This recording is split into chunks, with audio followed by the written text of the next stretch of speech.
Today, I want to welcome Michelle Raz. She is an accomplished entrepreneur, author, and highly sought after coach, specializing in ADHD and executive functioning skills that equates to academic and professional success. As the co-founder and coaching director of Thrivister, an innovative ed tech company, she and her partner are pioneering an online academic coaching platform specifically designed to empower neurodivergent high school and college students. This is a curriculum of her experience in the ADHD coaching industry, which began in 2010. She serves on the board of directors for a nonprofit promoting ADHD support for financially challenged students. Michelle's overarching mission is to uncover the extraordinary gem inherent in each individual she encounters, intending to ignite a ripple effect of transformation and empowerment for all. Michelle, welcome. Thank you so much. Nice to be here. So, wow, that's a mouthful. There's a lot there to uncover.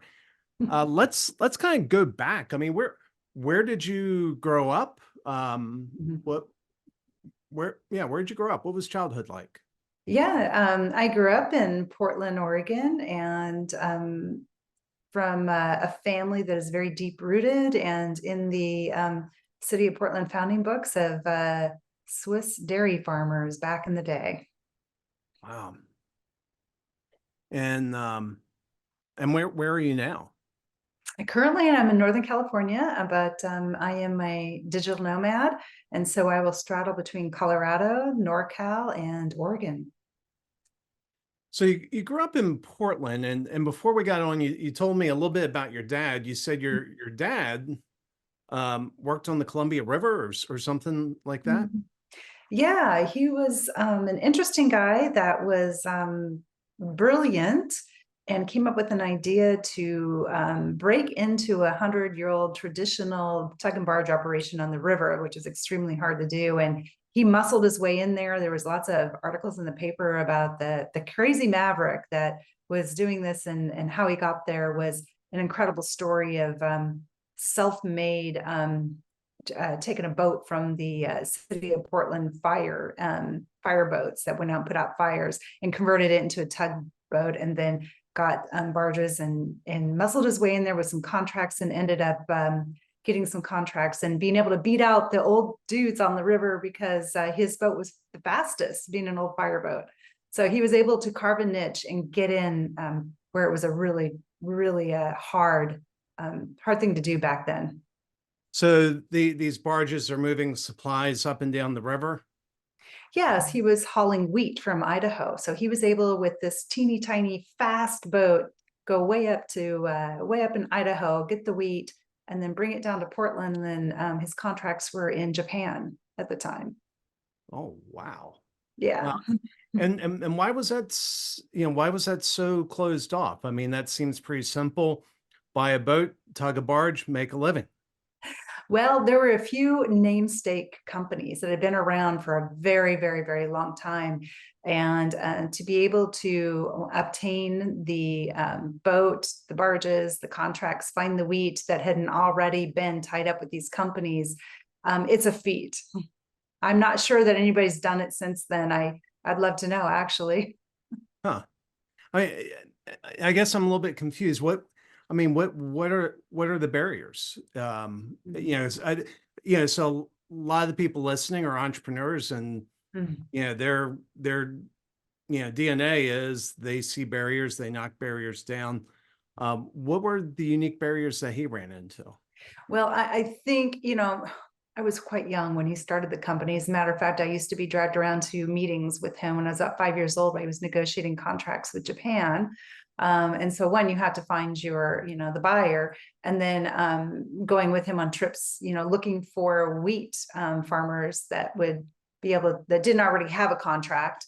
And so going and finding those, and then having space and timing on the river. There's so many barges and tugboats on the river that you can go up, and getting the licensing. It was it was something that you needed to have contacts and relationships, and there was a lot of barriers for him. And then his personality was a bit of a barrier as well. In what way? Well, he was a strong personality, and that he was brilliant and would come up with ideas when people could not, find a way to do something, and he would find ways to do it. And he was very innovative. But the way he went about things was a little unconventional, which is the precipice of how I ended up doing what I do today. Is at a very young age, I was many times understanding his perspective on things, but it wasn't always a match the way people heard him. And I would hear that and see it and witness it as a child. And so throughout my life, I didn't know what it was. I couldn't pinpoint it. It was, I knew he was brilliant and he was capable. I mean, he actually had an IQ of 165 because he got in so much trouble in his youth. They sent him and had him tested, and that's what he came back with. But he really struggled dealing with people, common people, as he would say.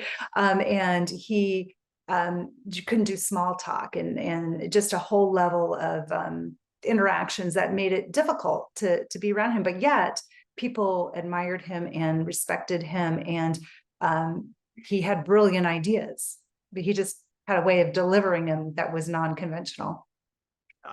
Can you put some teeth on that? What's that? Let's go back to the 1970s. Okay, so we're talking about a whole different culture back then as well. And so he, and today what we call that is that many of us have met people that say things inappropriately. They don't have filters. The way they approach things is unconventional, and it makes you feel uncomfortable. Today we have labels for that, and not to label them, but actually an understanding. And we have a terminology, and then we have ways to help those people, because psychology has come so far along since the 70s, and people's stories have come forward. And I truly believe if he was still alive today, he would be somebody that would be able to speak on this topic. But today we look at people that most definitely he had ADHD. You might find somebody on the spectrum that is brilliant, who's twice exceptional. This is a guy at 10 years old that was able to take apart a Model T Ford and put it back together for a $10 bet at 10 years old. I mean, we're talking like just one of those IQs. It was just beyond. But he also got kicked out of high school because he had an impulsive behavior of riding a motorcycle down the hallway of the entire high school and going outside and flipping off the principal. So he got booted right out of there, and that's when he got his psych report done. So his behavior was impulsive. It was unique. He used to do drag races outside of the city of Portland and told the police, I've got this completely under control. We've got everything masterminded with safety in mind and who's coming and is regulated.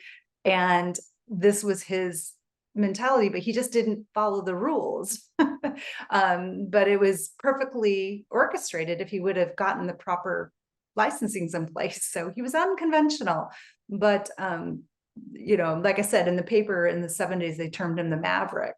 It just very unconventional. Huh. So how long did he run barges up and down the Columbia River? Yeah, until he passed. So he did end up having an injury and taking his own life.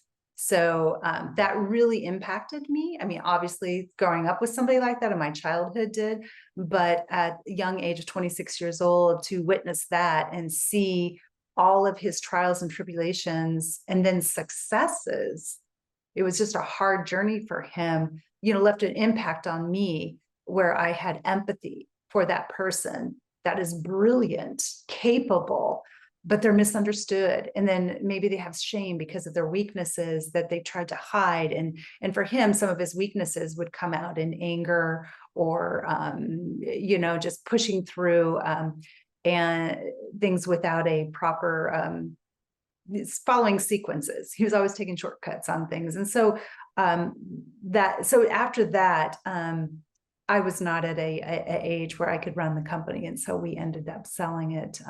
Unfortunately, that would be a regret. I think nowadays at 26, I didn't have the capacity, but what it did is it left a mark on me as I, over the years, analyzed who he was, what he was able to accomplish, and applied that in my work today. And then my daughter, who was born, was actually diagnosed. This is when I got to learn about ADHD. And I really started to dig into these different types of mental illnesses and diagnoses through the DSM at the time 4. And all the dots connected for me. And and people would come to me for advice for things. And I wondered, I started to reflect on how I was that person that came to. It's because I had a lifetime of this, witnessing these people and championing behind them and knowing that they had these successes in them hidden, but how to get those out. And I was always had advice for people, and I would be upset when people didn't take the advice. So with my own daughter, I couldn't do that. Let me pause real quick. So you threw out a phrase, DSMV-4. Oh, sorry, that's a mental health, mental wellness manual for all the diagnoses. And so ADHD is in there, autism, anxiety, depression. So it's a medical book that people use for your diagnosis. Yeah. So it's kind of like a encyclopedia of mental disorders. Yeah, and then they change it quite a bit. Like I think we're on 5 now. And so as we learn about things, that's what the medical field uses. Yeah. Okay. All right. Yeah, thanks. All right. Yes. So yeah, no, please continue. So anyway, I mean, what I'm still kind of reeling from that. I mean, that just had to be traumatic from so many angles. I mean, one, I'm just so incredibly sad that you lost your dad that way. Yeah, thank you. It was a tough time at 26 years old. It definitely set me back. And at the time, I was living in Colorado, and I went on a lot of hikes. I've hiked 14ers in my life. And I think I hiked quite a bit in those first few years, and a lot of just retrospection and what I wanted to do and what, where I fit, what were my strengths in life. Because that was the thing, is I think throughout my life, I always you champion behind your family, right? Your parents, and what they're really good at, and you're loyal to them. And so I was loyal to him, but I also was wise and knew he was troubled. He had a lot of troubles along the way. And so now it was due to an injury. It was actually, he shattered his temporal area injury, and he was such a strong being. He wasn't going to go through the testing. In fact, he made it to 1 round of testing and didn't make it to the 2nd round of testing. But the impact it had on me is knowing, one, that if you set your mind to something, you can do it. And that was one thing you take away from him. I don't know if I can, he just had these very strong opinions about don't ever say no. As a child, I couldn't say can't. I can't. That just was not in the vocabulary. And so I carried that through that with my own children. And then when my daughter was diagnosed with ADHD, of course, I championed for her strengths, and she has amazing strengths. But at the time we didn't know. And so I started really diving into what was this ADHD? How come nobody knows about it? Nobody can help. But I know her strengths. And so I used to say, your own best advocate is yourself, for your student, for your kid. And that's what drove me with her to really dig in with that. And then I'll just kind of go on with her. So I was able to obviously grow up with this empathy. I was able to reflect on this man that was a maverick and amazing in his capabilities, but what could he have been? How much more could he have been? And if he could have had the right support around him. And so I looked at my daughter the same way, saying, what kind of support can she have to be the best she can be? I used to say to her, we had horses and whatnot, and we were in, 4-H and Gymkhana and all these different things in Colorado growing up. And I say, hitch your wagon to a star. Just constantly do that. And that's what I say to my clients, whether you're a corporate client or in the academic coaching client, be the best you can be. And with the right support in place, you can live your life to the fullest potential you have, which brought me to how I wrote my book, Happiness, Passion, and Purpose, because people say, well, I don't know, where do I start? What do I do? And so then that kind of rolled into writing a book. And so now I'm just immersed in the field of helping people, which the terminology neurodivergent comes up. Yeah. And what's that mean? Okay, so the clientele, and I would say my father was neurodivergent, my daughter is neurodivergent, and you could say, well, gosh, we're all neurodivergent. Here's the difference. A neurotypical person, we all have our normal ups and downs in life, right? The neurotypical's ups and downs are smaller waves. The neurodivergents are really good at something, and then when they're not, they're not.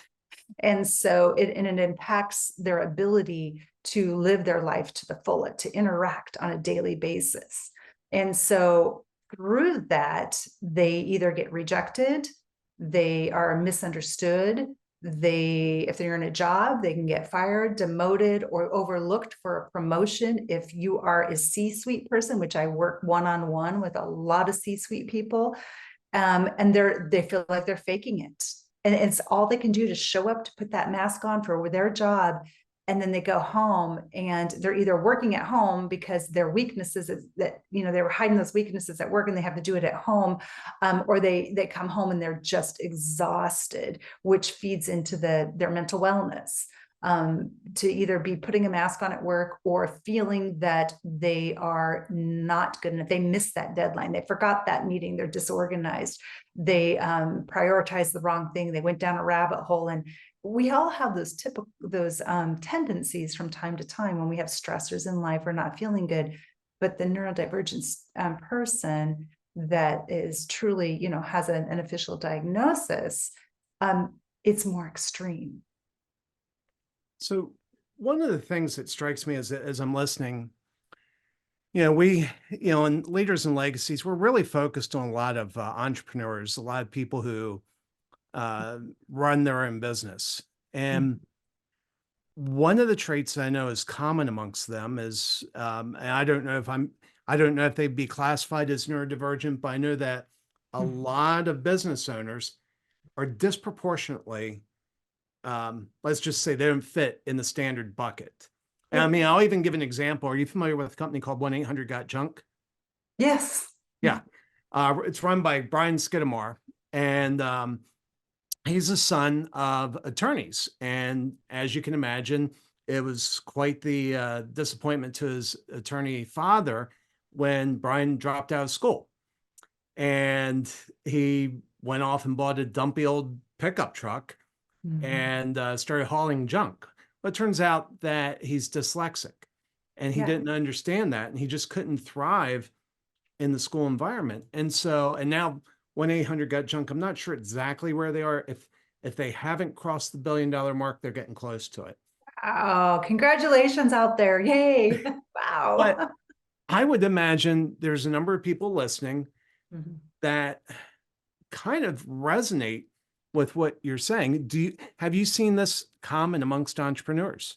Absolutely, 100%. I just started smiling when you said that because I was like, whoever you could have been my client, you could still be my client today out there. Yes. And that's the thing, is that these people don't fit the mold. Dyslexia is another, avenue. The clients that I've worked with, either, a lot of them will come in as dyslexic, or late adults diagnosed ADHD. They just found out they're autistic. They've been functioning and now they're 45 years old, 50 years old, and realize, wow, I'm on the spectrum. And I'm like, so what we do is we talk about how did you manage that through your life? What did that feel like? And here's the thing. If you get the diagnosis early and you get the intervention early, it's like, what do you do then? Okay, so what I know, but then you get to understand what is your strength? So what was the strength that came out of being dyslexic for this guy that started 1-800-GOT-JUNK? What is that strength? And you feed on that. And then where are the challenges? And I will tell you what happens so much with the clients that come to me that are adults with this is over the years, they've had to create their own strategies to be successful. And through those, working through those strategies, become strengths that can actually probably help them be successful. But the damage in the self-esteem along the way is substantial. And I think that, is it like, I know like in ADHD, it's something like 30-something% higher risk of drug abuse and suicide tendencies because of the cumulative, probably cumulative, I would say PTSD in the way of just the shame and not fitting in and just having to, the fitting a round hole in a square box thing. And then finally they get up on their own and somehow some of them make it and they figure it out, but so many don't. And if they do figure it out, they're struggling while they're figuring it. It takes them twice as long to do something. They are constantly forgetting things. And so this is when my program comes in and it is proven to work. My clients stay with me for a long time when they do find me and they're like, wow, oh my gosh. So yes, what you're saying is so true. So many entrepreneurs out there, my father being an entrepreneur, I'm an entrepreneur. I've never really had a conventional job. I think maybe 5 years of my life. And my daughter is an entrepreneur now. She's now a very successful adult. She barely graduated high school. She went to college. That wasn't for her. She dropped out. She got an associate degree. She's an amazing entrepreneur now, or who just won an award in the town she lives in for being the best in her profession. So how did that come about? Well, I was championing behind her, telling her to hitch her wagon to a star, that you are really focusing on the strengths. And she also, struggles in some areas like in math. And so I'm like, in this day and age, who cares about math? You're going to, use your bookkeeper, use the digital assets. And so that's what's it about, is really focusing on what your assets are, what it is. And don't worry about what you can't do. Get rid of the word can't. And let's find a strategy to go around that. And so when you look at that, when we talk about people that we work with, like a lot of entrepreneurs will have a lot of emotional regulation issues. A lot of it's kind of that baggage from the past. It's frustrating and not being able to do something the way their brain knows it needs to be done. They're brilliant people. And that's the thing, is that I was really advocating, through my dad. I'm like, brilliant, but you're not successful in certain areas, because of these challenges around, whether it's ADHD or autism or dyslexic. But that's okay, because we have some strategies to help you with that. I heard something years ago that in Silicon Valley, a common practice was microdosing LSD. and they did it. It wasn't something they were doing recreationally. It was something they were doing because they felt they had to, just to be able to perform in their job. Oh, yeah.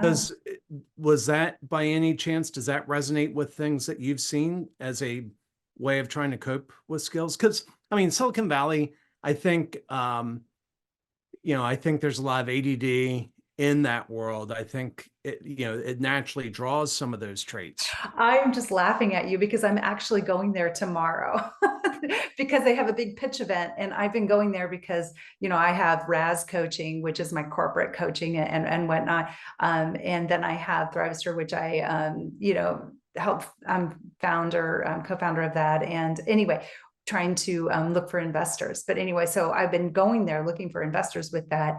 And the first time I went there, I was like, oh, I've gone home. I love these people. I love the energy, because that's what I do. That's what I'm around. And so whether they are or they aren't, I'm like, you guys are awesome. You're the ones with the great ideas, changing the world. And hey, you all could use my services. I can help you with your business. So here's my card. But back to your point, that's just ironic that I'm literally going there tomorrow. These people tend to think out of the box anyway. They probably don't need a microdose, but I've certainly heard of people tell their staff taking it to get into a creative thinking mode. And if there was any place on earth, it might be Austin, Portland, and Silicon Valley. I don't know. Now I'm stereotyping. No, I don't run into that a lot. And the professionals that work with me, they would it would be a safe place to tell me that they were doing that. But I'm not hearing that. Usually the people that are working with me they have some kind of addiction that they might be also working with, and they really want to focus on their careers. And so we might have a piece of coaching around that, accountability around that, because I'm not a therapist, I'm not a psychiatrist, but I can hold them accountable to what they're supposed to be doing. And then we do a lot with the corporate and helping them think. And that's the thing, is that a lot of the people that I work with have these amazing ideas, and I help them harness them. What I say to people, and I don't want to run over here too much, is I could go on forever, is that you have a tree. We each have our own tree in life. So these great ideas you have, does that feed your tree? Is that going to make your tree this big, beautiful, massive tree, or are you just going to have a bunch of seedlings everywhere? And so my job is to help harness these amazing ideas and then show them the steps they need to take to get to it. Whether it be expanding the business, going up a promotion, maintaining the job so you don't get fired, or an entrepreneur that wants to grow a business, helping them stay true to their own tree root system that's going to, really grow. So I use that analogy a lot. So. This is all so fascinating. Unfortunately, we kind of need to wrap up, but Yeah. let me ask this. If there's somebody listening that resonated with what you were saying, what would be the first 3 steps that you recommend they take on their own? And then obviously, we're going to recommend that they reach out to you, but for somebody that's start with that. No. But somebody that, there are people that are like, I don't know, if somebody resonates with what you're saying, what would be 3 things that you would have them do, tomorrow? Yeah. So if you're that person out there and you've got great ideas and you're all over the place and you've got a notebook just full of ideas or papers everywhere with ideas and nothing ever comes of it, I would say to you, use your computer. I love Google Keeps, and because that's one piece. So get organized with your thoughts and put it in one place. And then look at those and then find out, what is your passion? What aligns with who you are and excites you? What resonates with your mind? Hey, I can make a lot of money with this heart. Oh my God, I've always wanted to do it. And your gut, this feels like it's me. And then if you can hone in on that and you can narrow it down to all these different ideas, then the third thing is have somebody hold you accountable. So find what it is, make a plan, because these people I work with are brilliant and they know how to, the plans, but then hold yourself accountable. Okay. And obviously, if somebody wanted to reach out to you, how do they find you? Sure.